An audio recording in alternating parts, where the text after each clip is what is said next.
Friend, आप सबका स्वागत है आपके अपने channel learn teach with Manish में। ठीक, जैसा कि आप सबको पता है हम लोग अब पढ़ने जा रहे हैं साइंस चैप्टर में कोशिका। ठीक, तो यहाँ पे हम लोग कोशिका से संबंधित कुछ प्रश्नों को हल करेंगे जो बहुविकल्पी रूप में होंगे। ठीक, तो सबसे ज़रूरी है हमें बहुविकल्पी प्रश्नों को समझने की कि हमें इसे हल कैसे करना होता है, या हमें अगर कोई क्वेश्चन नहीं भी आ रहा है तो कैसे उसको सॉल्व करेंगे। तो सबसे पहला प्रश्न हमारे सामने दिया हुआ है कि कोशिका की खोज किसने की। ठीक, कोशिका की खोज किसने की, तो हमने पढ़ा हुआ है कोशिका की खोज किसने की। तो हमारे सामने ऑप्शन दिया है रॉबर्ट ब्राउन, विल्सन, हाईमैन और रॉबर्ट हुक। तो हमें इसमें पता करना है कि इसकी खोज किसने की हुई है। ठीक, तो हम देखेंगे कि इसमें किसने की है, रॉबर्ट हुक ने की हुई है। किसने की हुई है, रॉबर्ट हुक ने की हुई है। जबकि रॉबर्ट ब्राउन ने किसकी खोज की थी, तो कोशिका के अंदर ही पाया जाता है क्या, केंद्रक। क्या पाया जाता है, केंद्रक पाया जाता है। तो इस केंद्रक की खोज किसने की थी, रॉबर्ट ब्राउन ने की थी। ठीक, तो हमारा प्रश्न क्या था, हमारा प्रश्न था कोशिका की खोज किसने की, तो रॉबर्ट हुक ने की थी। ठीक, तो इस अब आ बढ़ेंगे हम लोग। तो हमारा अगला प्रश्न है कि निम्नलिखित में से और अगला प्रश्न जो है वो है कि निम्नलिखित में से किसे कोशिका का सुसाइडल बैग, क्या सुसाइडल बैग कहते हैं। कोशिका का सुसाइडल बैग किसे कहते हैं। बहुत ही महत्वपूर्ण प्रश्न है ये, कई पूछा जा चुका है, कई कंपटीशन में पूछा जा चुका है कि सुसाइडल बैग किसे कहते हैं। तो हमारे कोशिका के कई सारे भाग हैं, उनके अलग अलग नाम हैं, तो हम लोग उन सबको बारे में थोड़ा थोड़ा पढ़ेंगे। तो यहाँ हमें ऑप्शन दिया है, पहला माइक्रोकंडिया, दूसरा राइबोसोम, सेंट्रोसोम और चौथा लाइसोसोम। सुसाइडल बैग का मतलब आत्महत्या की थैली। तो हम किसको कहते हैं, आत्महत्या की थैली, तो हम कहते हैं लाइसोसोम को। किसको कहते हैं, लाइसोसोम को। अब इसको हम लोग अलग अलग इसको नाम से जानते हैं, जैसे आत्मघाती थैली, क्या कहते हैं, आत्मघाती थैली कहते हैं। ठीक, इसे सुसाइडल बैग भी कहते हैं, इसे एटम बम कहते हैं, एटम बम के नाम से भी जाना जाता है। ठीक, इसे ऑटोलिसिस का केंद्र भी कहा जाता है, इसे ऑटोलिसिस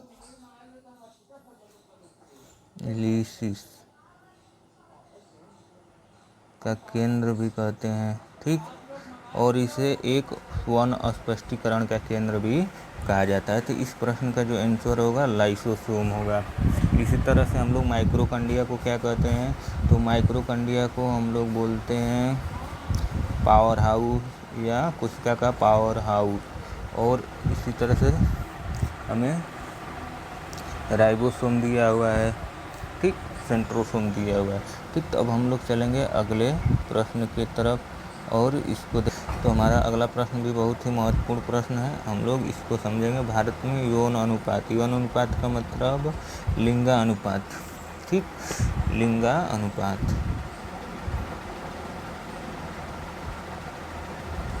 अनुपात, ठीक, और लिंगा अनुपात किसे कहते हैं, तो 1000 की संख्या पर या 1000 पुरुष पर कितनी महिलाएं हैं। ठीक, उन महिला की संख्या को ही हम लोग क्या कहते हैं, लिंगा अनुपात कहते हैं। ठीक है ना, तो ये जो है आपका भारत में कितना है, 933 है। कितना है, 933। ठीक, और राज्य वाइज देखा जाए तो सबसे कम जो है वो हरियाणा राज्य में था। ठीक, 2011 की जनगणना के अनुसार। ठीक, कहाँ पे था, हरियाणा राज्य में, जिसके कारण यहाँ ही पर शुरू किया गया एक योजना, बेटी पढ़ाओ बेटी बचाओ। ठीक है, बेटी बचाओ बेटी पढ़ाओ की योजना शुरू की गई। ठीक, तो ठीक, अगला हमारा प्रश्न क्या होगा कि शरीर के टिश्यू में पानी जमा होने को कहते हैं। ठीक, शरीर के टिश्यू में पानी जमा होने को कहते हैं। ठीक, वो कौन सा रोग है जिसमें टिश्यू का मतलब यहाँ पे क्या है, ऊतक। ऊतक का मतलब हमारी कोशिकाओं के समूह को, ठीक, उत्तक कहते हैं। तो उत्तक में जो पानी जमा होने लगता है तो इसको क्या कहते हैं? प्लेग्रा कहते हैं, स्कर्वी कहते हैं, ऑटोलेसियस कहते हैं या ओडिमा कहते हैं। तो इसे ओडिमा कहते हैं, ठीक, क्या कहते हैं? ओडिमा कहते हैं। अब ये स्कर्वी क्या है? ये विटामिन सी की कमी से होता है। मोलेसिस क्या है? तो ये विटामिन बी बोलिए या हड्डी की कमी से, ये विटामिन बी बोलिए, ठीक, इस तरह से है। और ओडिमा जो है ये पानी जमने के कारण होता है। तो हम लोग अगले प्रश्न की तरफ देखते। तो अगला हमारा प्रश्न जो है वो ये है कि कीटाणु कोशिकाएं, कौन सी कोशिका? कीटाणु कोशिका, ठीक। कीटाणु कोशिका किस प्रक्रिया बनती है और उसे क्या कहते हैं? मैंने कीटाणु कोशिका जिस प्रक्रिया से बनती है हम उसे क्या कहते हैं? मियोसिस कहते हैं, माइटोसिस कहते हैं, ओवुलेशन कहते हैं, क्रॉसिंग ओवर कहते हैं। तो ये होता है मियोसिस। क्या होता है? मियोसिस, ठीक। कीटाणु जिस प्रक्रिया से बनती है उसे मियोसिस कहा जाता है। और सर्वप्रथम इसकी खोज किसने की थी? मियोसिस की खोज, मान लीजिए ये प्रश्न आपका आ चुका है नेट में, तो बहुत ही महत्वपूर्ण है क्योंकि ऐसे सिंपल प्रश्नों को ही टीजीटी पीजीटी में आपका पूछा जाता है। तो ये जो प्रश्न आपका है पूछा है कि इसकी खोज किसने की थी, तो खोज इसकी किसने की थी? आपकी बीजमैन ने, ठीक ना, बीजमैन ने की थी। लेकिन बहुत सारे ऐसे हैं इसमें कि खोज कोई और किया है, उसका नामकरण कोई और किया है। इसका नामकरण किसने किया है? ठीक, तो नामकरण किसने किया हुआ है? फार्मर एवं मूरे ने। किसने? फार्मर एवं मूरे ने, ठीक है ना। इन्होंने नाम खोज की कि ये इसको मियोसिस कहा जाएगा। और खोज किसने की थी? बीजमैन ने, ठीक। अब हम लोग बढ़ेंगे अगले प्रश्न की तरफ, ठीक। तो हमारा अगला प्रश्न है कोशिका का शक्ति निवास। शक्ति निवास का मतलब पावर हाउस। अभी बताए हैं कि पावर हाउस किसको बोलते हैं और आप जानते भी हैं, इसमें कोई दुकान नहीं है। किसको बोलेंगे? माइक्रोकंडिया को। लाइसोसोम को अभी हम लोगों ने पढ़ा है क्या कि लाइसोसोम जो होती है आत्मघाती की थैली या एटम बम, ठीक, या स्पष्टीकरण का केंद्र होता है।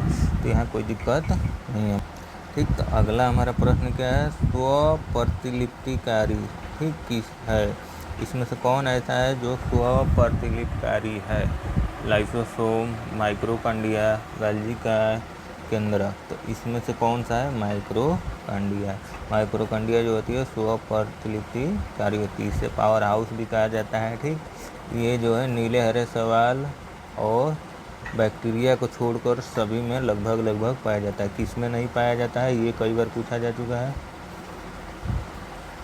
ये जो है आपका नीले हरे शैवाल, हरे शैवाल व बैक्टीरिया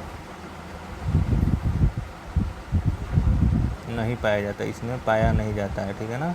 इस बात को आपको ध्यान रखना है। चलिए अगले प्रश्न पे चलते हैं हम लोग, ठीक। अगला हमारा प्रश्न जो है अंतरकोशिकीय पाचन प्रणाली उपलब्ध कराता है। अंतरकोशिकीय पाचन प्रणाली कौन उपलब्ध कराता है? राइबोसोम, लाइसोसोम, गोल्गी काय, आंत। तो आंत तो यहाँ है नहीं, ठीक, क्योंकि ये कोशिका के अंदर की बात कर रहा है। ये जो है हम लोग का भोजन का पाचन करता है, तो ये तो होगा नहीं।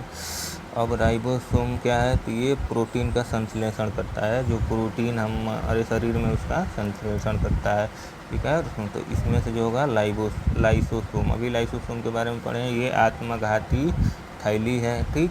इसके बारे में कई सारे। अब हम इसके बात करते हैं कि इसकी खोज किसने की हुई है, ठीक। इस यहीं पे बात कर ले रहे हैं कि लाइसोसोम की खोज किसने की हुई है, ठीक। ये भी प्रश्न पूछता रहता है। तो डी डवे, ठीक। कब की थी? 1955 में की थी, ठीक। इसी तरह से बात की जाए आपकी गोल्गी काय की किसने खोज की हुई है? इसकी खोज किसने की है? तो कैमिलो गोल्गी,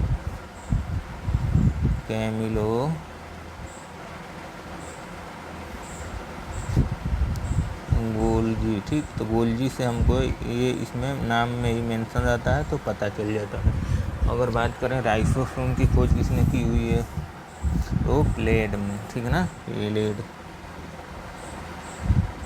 प्लेड में, ठीक।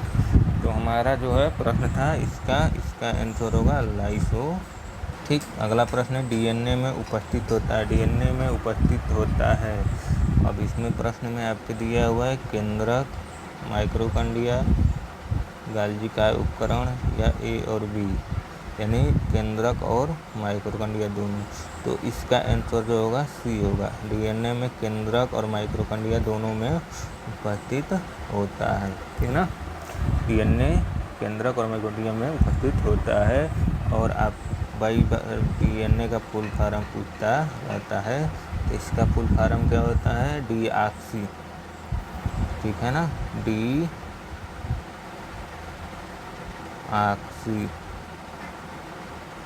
राइबो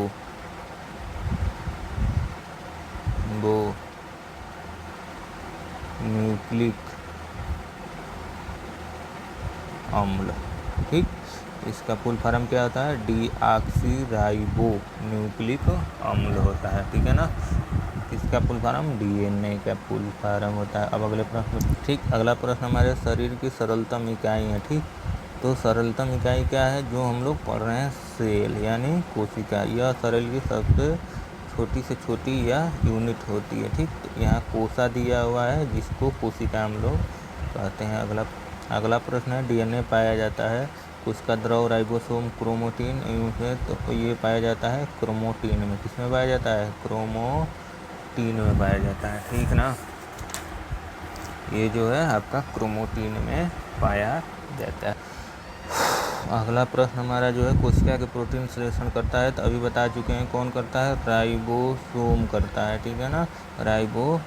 ठीक, अगला प्रश्न हमारा जो है ये है आपका कोशिकाओं में लिपिड यानी फैट का संश्लेषण कौन करता है? तो इसका आंसर दिया है एंडोप्लाज्मिक रेटिकुलम, मृदुल एंडोप्लाज्मिक रेटिकुलम, एंडोप्लाज्मिक और गाल्जी उपकरण, ठीक ना। तो ये जो होता है आपका राइबोसोम के द्वारा किया जाता है।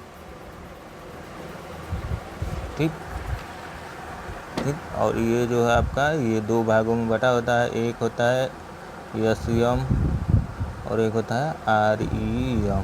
ठीक, एसियम का मतलब क्या होता है? स्मूथ, ठीक ना, स्मूथ होता है। ठीक, एंडोप्लाज्मिक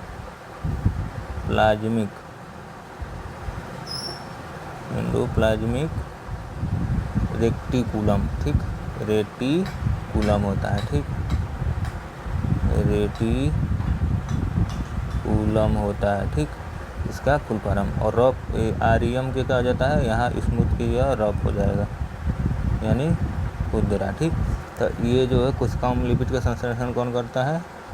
मृदुल, सॉफ्ट, स्मूथ, ठीक है ना। तो इसका हो जाएगा ये। ठीक, हमारा अगला प्रश्न है शरीर की प्रत्येक कोशिकाओं में केंद्रक होता है, सिर्फ कोशिका के ही अपवाद है, यानी ऐसा कौन है जिसमें केंद्रक नहीं पाया जाता है? त्वचा में, यकृत में, तंत्रिका कोशिका में या पॉडलर। त्वचा में स्किन में पाया जाता है, यकृत में भी पाया जाता है और तंत्रिका कोशिका में भी पाया जाता है। ये जो है आपका आरबीसी है। आरबीसी में हमारा सेल न्यूक्लियस नहीं पाया जाता है। क्या नहीं पाया जाता है? केंद्रक नहीं पाया जाता है। ठीक, इसमें केंद्रक नहीं होता है, बाकी सब में पाया जाता है, यानी हमारा ऑप्शन बी जो होगा ये करेक्ट हो जाएगा, किसमें नहीं पाया जाता है। अब हमारा अगला प्रश्न जो है एक ही प्रकार की कोशिका के समूह को कहते हैं, यानी एक ही प्रकार की कोशिका के समूह को क्या कहेंगे? कोशिका कहेंगे, कंकाल कहेंगे, पेशिया कहेंगे, ऊतक कहेंगे। इसे ऊतक कहा जाता है। ठीक, कोशिका सेल से आपका क्या बनता है? ऊतक बनता है। ऊतक से ऊतक तंत्र बनता है। ऊतक तंत्र से अंग आपका बनेगा। इस तरह से शरीर बनाया जाता है। ठीक, चलिए, ठीक कह रहा है वनस्पति कोशिकाओं तथा जंतु कोशिकाओं में समान रूप से पाया जाता है। क्या? क्लोरोफिल, ग्लाइकोजन, स्टार्च, केंद्रक और जीवद्रव्य। इस चारों में से ऐसा कौन है जो जंतु कोशिका और वनस्पति कोशिका दोनों? तो क्लोरोफिल जो है ये केवल वनस्पति में पाया जाता है,